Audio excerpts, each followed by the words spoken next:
Halo, salam pemasaran jasa dengan Dr. Hendra. Hari ini kita membicarakan mengenai servicescape ya, atau service environment. Cara merancang lingkungan layanan atau jasa. Kita perhatikan beberapa contoh ya. Saya akan juga perlihatkan nih gambar dari Galaxy Hotel di Macau, China. Yang teramat lihat sendiri ya, gimana ya kelihatan lingkungan layanan jasanya dari hotel tersebut ya. Baik, jadi apa yang kita pelajari hari ini, apa sih tujuan dari lingkungan layanan, tanggapan konsumen terhadap lingkungan layanan, dimensinya apa, dan cara menyatukan semuanya. Apa tujuannya? Apa sih tujuannya lingkungan layanan? The environment of the service. What is it for? Kira-kira apa ya? Oke. Nah, sudah pasti ya, kalau kamu melihat tadi, tempat yang tadi dengan tempat yang ini, beda kan? Bentuk pengalaman pelanggan dan perilaku kamu juga akan beda. Perhatikan gambar yang di sini. Kamu berada di sini, bagaimana perasaanmu? Langsung mau selfie-selfie-an dan sebagainya, benar? Bahkan TikTok-an dan sebagainya. Kalau di sini, kamu rasain, enggak dah, yes, perilakunya. Jadi, lingkungan gambar lainnya mendukung gambar, mendukung namanya positioning dan differentiation. Ini juga berupa bagian dari value proposition atau proposition nilai, ya, yang ditawarkan oleh penyedia jasa.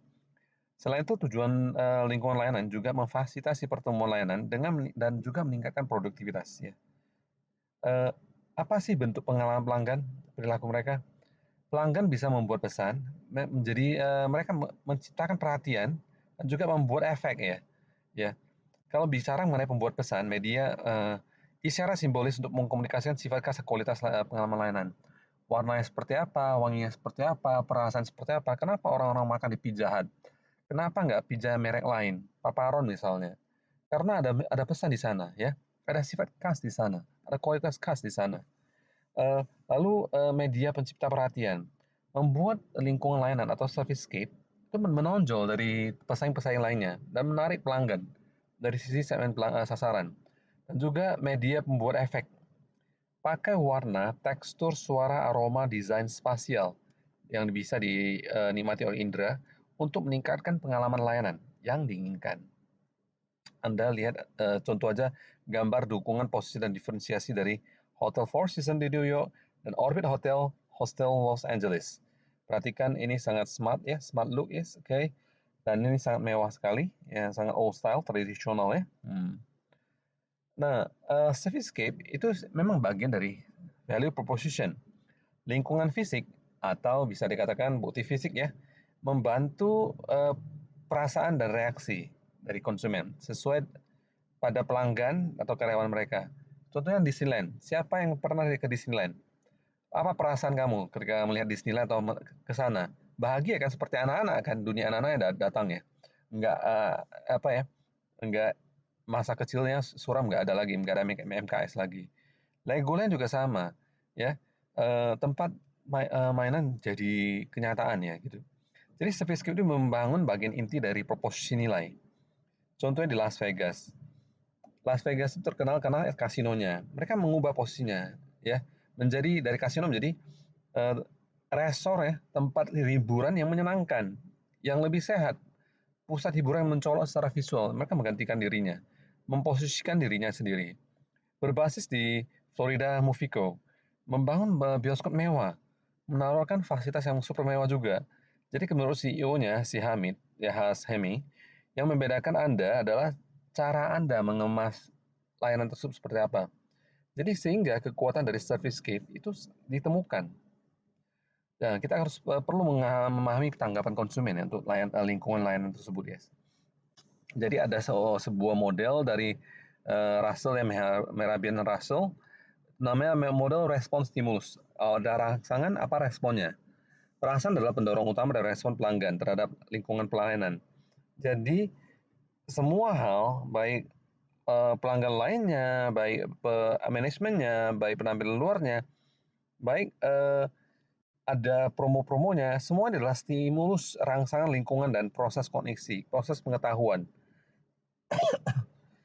yang akan mendapatkan tanggapan perilaku, yaitu pendekatan atau penghindaran atau proses mengetahui. Sehingga dimensi pengaruhnya itu adalah pengaruhnya senang atau semangat gitu ya, atau lawannya ya gitu ya. Jadi wawasan dari orang yang mengemukakan Mehrabian Russell ini tentang model respons stimulus ini sederhana. Namun modelnya cukup penting tentang bagaimana orang menanggapi lingkungan yang menggambarkan pertama, lingkungan, perasaan dan juga pendekatan atau penghindaran. Ya, lingkungan secara tidak sadari atau disadari, persepsi, interpretasi mempengaruhi perasaan seorang di lingkungan tersebut ya. Perasaan daripada persepsi pikiran mendorong perilaku ya. Dan juga variabel yang memang khusus itu adalah pendekatan penghindaran lingkungan. Kemungkinan bisa ditambahkan dalam model. Bisa dilihat ya model efek ya atau model dampak dari Russell nih. Kalau di sebelah kiri bawah itu adalah sudah sleepy, sudah unpleasant, sudah mengantuk dan juga tidak menyenangkan sehingga boring yang terjadi. Kalau sebelah kanan dan sebelah atas itu sudah arousing, sudah menarik perhatian, lalu menyenangkan juga, tentu exciting ya. Kalau merasa sleepy tapi arousing maka distressing, oke. Kalau merasa pleasant dan sleepy maka namanya relaxing. Nah, kalau tanggapan emosional terhadap lingkungan bisa dijelaskan dalam dua dimensi utama, yaitu rasa senang dan rasa gairah. Senang itu subjektif, tergantung seberapa banyak individu yang menyukai, ya, atau yang tidak menyukai. Kalau gairah itu adalah penuh semangat.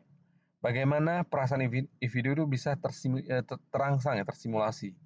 Sangat tergantung pada kecepatan informasi atau beban lingkungan tersebut ya. Jadi bisa memisahkan emosi yang kognisi, pengetahuan, dan emosi emosional, dimensi emosional. Keuntungannya adalah pendekatan sederhana ini dan langsung terhadap perasaan pelanggan. Perusahaan dapat menetapkan target supaya menciptakan keadaan yang penuh rasa cinta kasih sayang, penuh suka ya, afektif. Nah, eh, kita katakan ini ya, efek model atau model pendorong pengaruh ini disebabkan oleh untuk apa aja? Oleh persepsi dan juga proses kognisi, pengetahuan dengan tingkat kerumitan apapun juga. Jadi pada saat pendorong pengaruh ini bisa menentukan bagaimana perasaan orang dalam mengatur layanan. Yes. Bayangkan kalau tidak ada tempat menunggu ya sebagai perasaan orang. Jika tingkat proses kognisi lebih tinggi dipicu, maka interpretasi proses ini menentukan perasaan seseorang. Semakin kompleks sebuah proses kognisi pengetahuan, maka semakin kuat potensi pengaruhnya terhadap uh, pengaruh tersebut sendiri. Konsekuensinya gimana perilaku yang tadi yang mempengaruhi? Lingkungan yang menyenangkan menghasilkan pendekatan, sehingga lingkungan tidak menyenangkan mau dihindari. Ya, bayangkan aja mana tempat-tempat yang diinginkan orang, mana tempat-tempat yang tidak diinginkan orang. Ya, sama juga dengan layanan jasa. Gairah itu memperkuat efek dasar kesenangan perilaku. Jika lingkungan menyenangkan, maka peningkatan semangat atau gairah dapat membagikan kegembiraan, mengarah pada respon positif yang lebih kuat ya. Jika lingkungan tidak menyenangkan, bayangkan misalnya tempat tidurnya itu pas-pasan, ketika kaki Anda mau bergerak sedikit saja, kepala langsung terantuk ke atas. Maka peningkatan tingkat gairah menindakkan jadi bila tertekan. Tertekan itu depres, itu orang-orang jadi tidak gembira. Perasaan selama pertemuan layanan itu adalah pendorong penting dalam loyalitas pelanggan. Jadi secara garis besar, service scape model bisa digambarkan seperti berikut ini. Ada dimensi lingkungan ya yang mempengaruhi, yaitu ambient condition, kondisi di sekitarnya, space of function, setiap fungsi dari setiap ruang kosong, sign, signal, simbol, artifact, segala bentuk barang-barang maupun logo dan sebagainya ya. Lalu akan mengarah ciptakan behavior yang seperti apa ya. Behavior itu terbagi lagi menjadi approach, pendekatan, atau avoid. Social interaction between employee, customer, dan employee. Dan juga approach itu atau avoid dekatnya. Jadi behaviornya bisa afiliasi, ya mereka mengingat afiliasinya perusahaan apa, eksplorasi, stay longer, satisfaction. Ya, kalau approach yang lain itu adalah attraction, menjadi pusat perhatian, stay explore, mereka ingin menginap, mereka menggali lebih jauh, spend more dollars, mereka rela menghabiskan lebih banyak uang di sana dan puas di sana.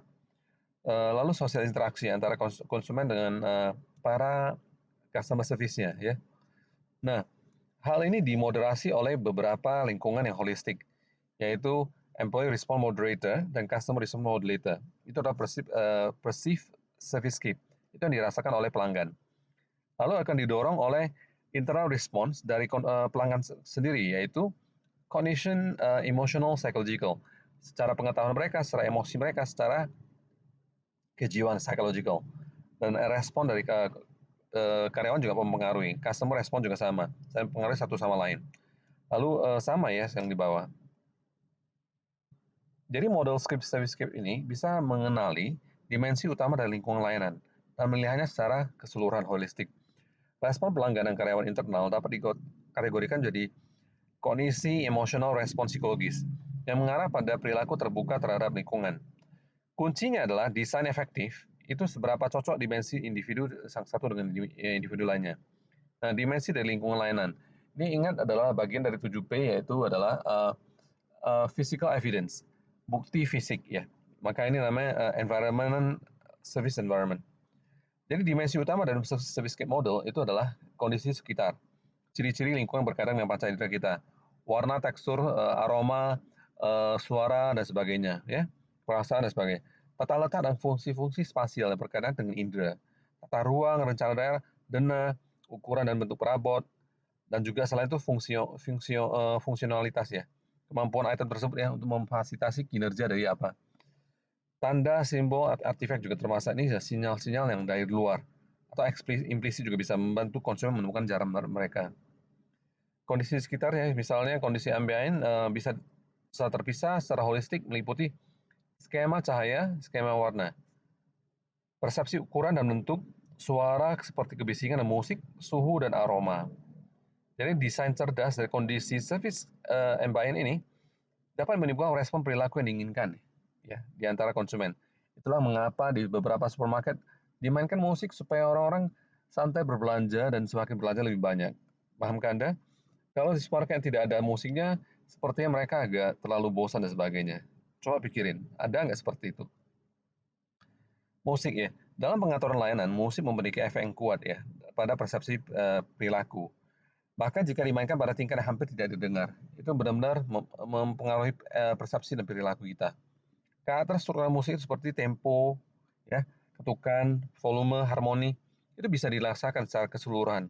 Musik tempo cepat, musik volume tinggi, itu semangat pasti tinggi. Tapi orang cenderung menyesuaikan kecepatan mereka baik secara sukarela maupun tidak untuk menyesuaikan tempo musik ya. Jadi pemilihan musik yang cermat itu bisa mencegah jenis pelanggan yang salah. Bau, aroma. Aroma di sekeliling atau bau ambien itu adalah bau yang menyelimuti lingkungan tersebut. Itu mempengaruhi besar ya, pengaruh ya. Mungkin secara tidak sadar dirasakan oleh pelanggan. Tidak terkait pada produk tertentu ya. Ingat hal tersebut. Aroma punya karakteristik yang berbeda, dapat dipakai untuk memancing respon emosional, psikologis dan perilaku dari konsumen. Ya, keren juga kan? Maka itu pakai parfum itu benar-benar bagus. Bahkan parfum yang kurang menyenangkan juga sangat menjengkelkan. Bayangkan apa yang terjadi jika kamu bekerja dengan seseorang yang belum mandi di pagi hari, lalu kamu mencium baunya. Saya aja langsung lari langsung ya. Eh, atau orang yang memang setelah mandi, parfuman lagi, bersihnya wow, pasti menyenangkan hal tersebut ya. Sama dengan bau mulut juga ya. Dalam pengaturan layanan, penelitian telah menunjukkan bahwa aroma berpengaruh signifikan terhadap persepsi sikap perilaku. Maka itu keharuman penting diciptakan ya. Nah, aromaterapi perlu dipraktekkan di layanan jasa. Oh, penting banget. Kalau kamu tahu, itu di massage ya, parlor ya, di hotel-hotel mewah, itu aromaterapi ya, merupakan bagian yang tidak bisa dipisahkan. Bagian mewah itu adalah aromanya, ya, bukan massage-nya, bukan yes. Efek wangian itu dipilih semua orang itu adalah ada 4, ada rahasianya 4 ya. Jadi kamu pilih 4 aja nih, menyenangkan pasti kebanyakan orang. Pertama adalah jenis fragrance-nya, jenis aromanya adalah eucalyptus ya, jenis-jenis daun yang disukai oleh koala. Oke. Lalu lavender, warnanya biasanya adalah purple, ya, ungu. Lemon, tahu kan warnanya K, yes, G, kuning, benar. Black pepper, ini adalah merica, ya, lada hitam. Oke. 4 hal ini bisa membuat potensi psikologis efek pada orang. Perhatikan yang paling kanan, tabel sebelah kanan. Kalau eucalyptus yang dimakan koala itu bisa memberi semangat, merangsang orang.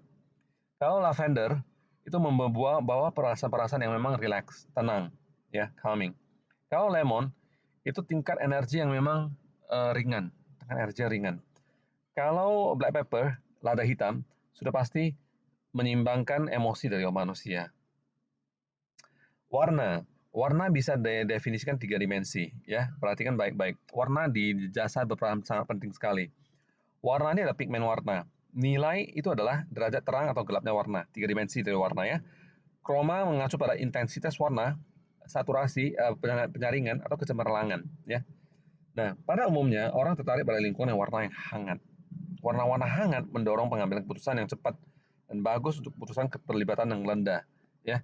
Misalnya nggak ada customer service-nya atau pembelian yang impulsif. Tiba-tiba pengen beli ya, entah kenapa. Kenapa? Warna, ya. Warna sejuk lebih disukai untuk tingkat keputusan yang keterlibatannya tinggi, ya, high involvement. Jadi perhatikan beberapa asosiasi umum ya dan tanggapan manusia tentang warna ini, ada rahasianya ini disebutkan semua. Merah, oranye, jingga, yellow, kuning, green, hijau, blue, biru, indigo, merah bisa dikatakan blue indigo ya, warna biru, dan juga violet, violet ungu ya, semacam violet juga, hampir. Lalu apa sih degree of warmth? Kalau mau yang hangat itu adalah red, ya. Asosiasinya mereka langsung teringat energi yang hebat, ceria, menyenangkan, emosi yang baik, membawa kehangatan. Oranye ini adalah tingkat kehangatannya paling hangat, ya, karena simbolnya adalah sunset, emosi, ekspresi, dan warmth. Yellow, kuning juga hangat, ya, optimisme, intelektual, menambah suasana hati yang baik, kejelasan, clarity. Kalau mau yang cool, mau yang keren, mau yang agak dingin, maka green, hijau. Hijau itu adalah nurturing, ya, memelihara, merawat, ya, healing, menyembuhkan, unconditional love, kasih sayang luar biasa, ya, tak terhingga. Blue ini, biru inilah yang paling dingin karena melambangkan sky and ocean, samudra dan juga langit. Relaksasi, ya, tampilan para psikologis itu adalah asosiasi relaksasi, penuh ketenangan, penuh kolonialitas. Kalau indigo itu adalah cool, ya, karena melambangkan sunset, the mediation dan spirituality. Kalau violet itu adalah cool juga karena mencerminkan religi ya, mengurangi stres dan sebagainya. Baik, tanda simbol artefak ya. Ini semua hal mengkomunikasikan citra apa yang ada di benak pelanggan. Bantuan perusahaan agar pelanggan menemukan jalan mereka. Pelanggan pertama kali melihat secara otomatis akan mencoba menggambar makna dari tanda, simbol, dan artefak ya. Tantangannya adalah memandu pelanggan melalui proses pengiriman dan komunikasi. Sinyal tidak jelas dari sebuah servicescape akan mengakibatkan kecemasan ketidakpastian tentang bagaimana melanjutkan pelayanan yang akan diinginkan oleh pelanggan. Ya. Nah, cara menyatukan semuanya holistic view ya. Pemilihan lingkungan dan elemen desain ya. Oke. Konsumen memandang lingkungan layanan secara holistik ya, keseluruhan. Tidak terpisah, dimensi lain dapat dioptimalkan secara terpisah karena semua bergantung pada satu sama lainnya. Karakteristik lingkungan yang holistik itu mencerminkan perancang lingkungan sebagai sebuah art seni. Nah, jadi alat untuk memandu desain service script itu adalah pengamatan yang tajam terhadap perilaku mereka, tanggapan pelanggan, umpan balik mereka, feedback mereka, ide-ide dari staf garis depan, ya, customer service sering menerima banyak keluhan dan sebagainya ya, mereka pertama kali, dan juga pelanggan. Audit foto ya, harus ada mystery shopper. Bayangkan manajemen atau pemilik saham datang sebagai pelanggan untuk mengambil foto pengalaman layanan, mencoba-coba aja. Ya, eksperimen lapangan dapat digunakan untuk manipulasi dimensi tertentu dalam lingkungan dengan efek yang diamati. Efeknya seperti apa, dampaknya seperti apa.